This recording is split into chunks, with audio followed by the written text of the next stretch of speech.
दोस्तों, आज इस वीडियो में जानेंगे एक ऐसे लड़की के बारे में जो मुसलमानों को सख्त नफरत करती थी। दाढ़ी टोपी वालों लोगों पर वो नफरत रखती थी।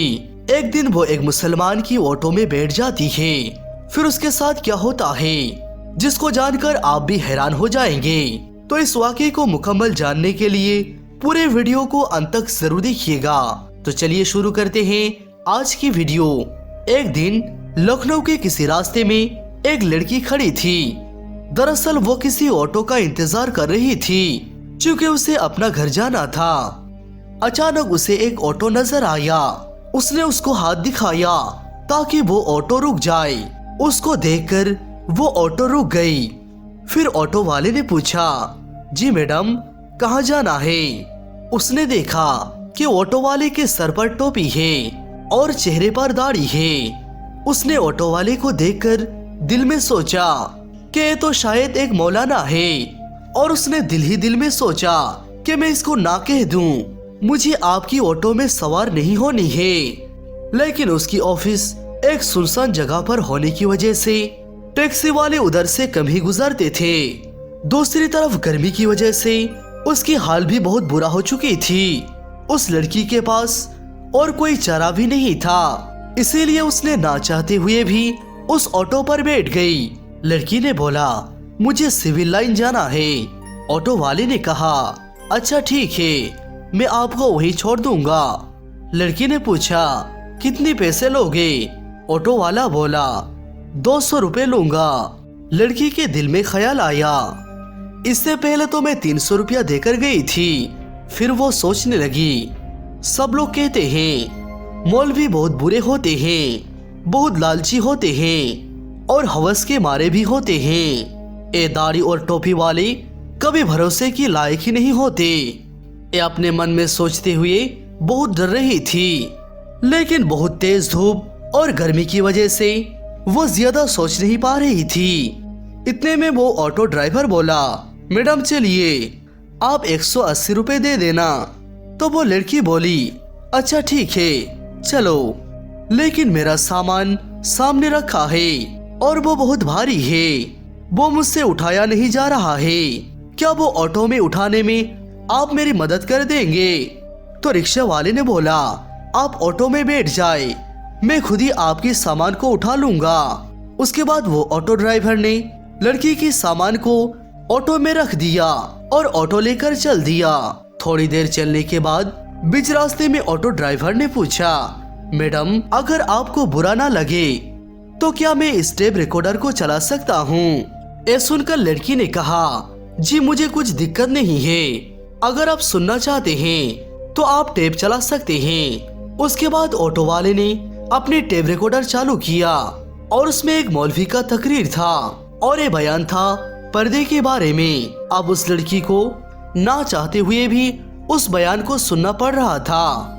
गैर मुसलमान के समाज में रहने की वजह से उस लड़की के दिल में मुसलमानों के लिए नफरत पैदा हो गई थी। उसको ये बताया गया था कि मौलवी एक खूंखार भेड़िया है जिसका मकसद सिर्फ और सिर्फ हवस, लालच, माल और औरत के जिस्म के अलावा और कुछ नहीं होता। मजहब और धर्म के नाम पर सिर्फ पैसा कमाना ही उसका पेशा है।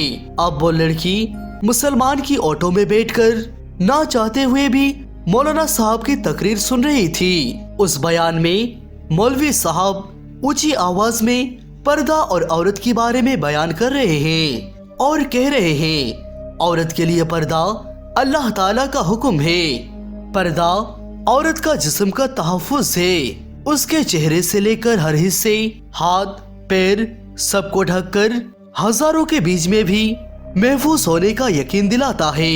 पर्दा जिस्म को बुरी नजर से महफूज करती है और देखने वाले भी अपनी आंखें घुमा लेते हैं क्योंकि ये सोचते हैं ये लड़की बहुत शरीफ है। अल्लाह सुब्हान व तआला अपने मुकद्दस किताब कुरान मजीद में इरशाद फरमाता है, ए नबी सल्लल्लाहु ताला अलैहि वसल्लम, अपने बीबियों से और मुसलमानों की औरतों से कह दो कि अपने ऊपर अपने चादर को लटका लिया करे, उससे उनकी बहुत जल्दी शनाख्त भी हो जाएगी, फिर उन्हें नहीं सताई जाएगी। अल्लाह सुब्हानहू व तआला बख्शने वाला और बहुत मेहरबान है। पर्दा औरत की इज्जत है और उसकी पाक दमनी का अलामत है। पर्दे में ही एक औरत की इज्जत होती है, लेकिन एक बेपर्दा औरत की मिसाल उस खुले गोश्त की तरह होती है जिस पर हर एक मक्खी आकर बैठती है और उस पर बैठकर अपनी गंदगी निकालती है। हर नजर उसको खाने और लूटने के लिए देखते हैं। ए बयान सुनकर उस लड़की को ऐसा लगने लगा ए अल्फाज उसके लिए ही बोला जा रहा है, क्योंकि जब वो ऑफिस आया जाया करती थी तो हर एक आवारा लड़के की नजर उस पर पड़ती थी और उसको देखते रहते हैं। उसको ऐसा लग रहा था उसकी मुश्किल का हल बस यही है। इतने में उसकी बताई हुई मंजिल पर वो ऑटो पहुंच गई और उसके घर के सामने जाकर वो ऑटो रुक चुका है। लड़की ऑटो से नीचे उतरी और कहने लगी, भाई कृपया करके आप मेरे सामान नीचे उतार दे। उसके बाद उसने अपनी माँ को फोन लगाया और कहने लगी, माँ अब जरा मेरे भाई को नीचे भेज दे, क्योंकि मेरे पास ज्यादा सामान है, मैं इसको अकेला नहीं ले जा सकती। माँ ने कहा, बेटा तेरा भाई तो घर में नहीं है। इस पर ऑटो वाले ने कहा, मैडम चलिए मैं आपके सामान लेकर जाता हूँ। लड़की तो पहले से ही डर रही थी और अब ये सोचने लगी शायद ये पैसों की लालच में ऐसा कर रहा है, तो चलो मैं अपना सामान इसी के जरिए घर में लेकर जाती हूँ। इसके लिए वो जो पैसा मांगेगा मैं उसको दे दूंगी। उसके बाद ऑटो वाले ने उसका सामान उठाया और पहले मंजिल पर लड़की के घर तक ले आया। फिर उसने घर के सामने सामान रख दिया। उसके बाद लड़की ने अपने पर्स से 300 रुपया निकाले और ऑटो वाले को देने लगी।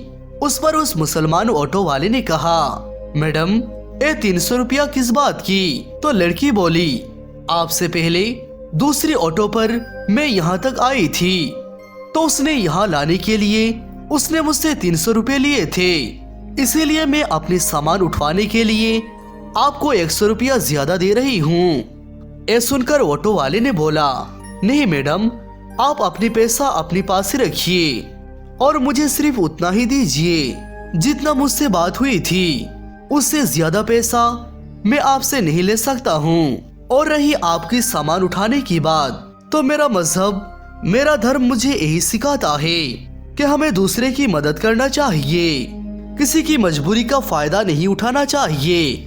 इसीलिए इतनी छोटे काम के लिए मैं आपसे अलग से पैसा नहीं ले सकता हूँ।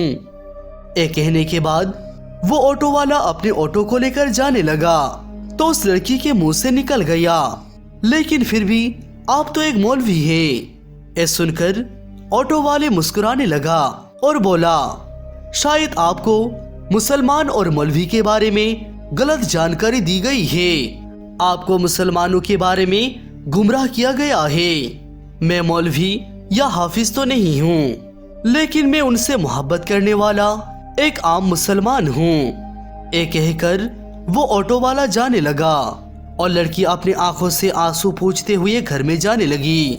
दोस्तों, अगर आपको जानना है कि एक मुसलमान का जिंदगी क्या होती है, तो आप अल्लाह के पैगंबर सरकार दो आलम सल्लल्लाहु ताला अलैहि वसल्लम की जिंदगी को देखें। आप हमारे नबी के जिंदगी के बारे में जरूर पढ़ें। जब दौरे जिहालत में लड़कियों को जिंदा दफन किया जाता था, उस वक्त हमारे आका सल्लल्लाहु ताला अलैहि वसल्लम ने इसको रोका और फरमाया, जिसके घर में बेटी होती है उसके घर में अल्लाह ताला की रहमत नाजिल होता है, और घर में लड़की पैदा होना वलिदैन के लिए जन्नत तोहफा है। सुभान अल्लाह। हमारे मजहब में है, अगर रास्ते में कोई तकलीफ देने वाला चीज मौजूद हो तो वो रास्ते से हटा दे ताकि वो इंसान को नुकसान ना कर सके।